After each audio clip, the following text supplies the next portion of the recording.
Hello বন্ধুরা, আমরা সবাই জানি নুসরাত জাহান অন্তরার জন্মদিন ছিল কাল। রাকিব নিজের বোন ঋতুর জন্মদিন বড় করে পালন করলেও নিজের বউ অন্তরার জন্মদিন ছোট্ট করে পালন করে। তাহলে কি রাকিব অন্তরাকে ভালোবাসে না? আর অন্তরার এই 25তম জন্মদিনে অন্তরাকে কে কে উইশ করেছে তাই জানতে পারবেন এই ভিডিওতে। তো বন্ধুরা, আপনারা যদি ভিডিওতে নতুন এসে থাকেন তাহলে অবশ্যই চ্যানেলটিকে লাইক এবং সাবস্ক্রাইব করে দিবেন।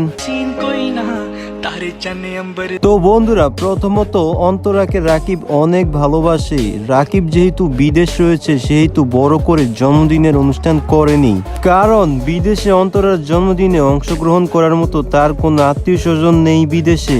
আর সেই জন্যই রাকিব অন্তরার জন্মদিন বড় করে পালন না করে ছোট্ট পরিসরে কেক কাটার মাধ্যমে সম্পন্ন করে। রাকিব বলেছে দেশে আসলে বড় করে অন্তরার জন্মদিন আবারও পালন করবে। অন্তরাকে তার পরিবারের সবাই জন্মদিনের উইশ করলেও উইশ করেনি ঋতু। অনেকেই ভাবছে ফুটবল খেলা নিয়ে সমস্যার কারণে অন্তরা কে শুভেচ্ছা জানায়নি ঋতু।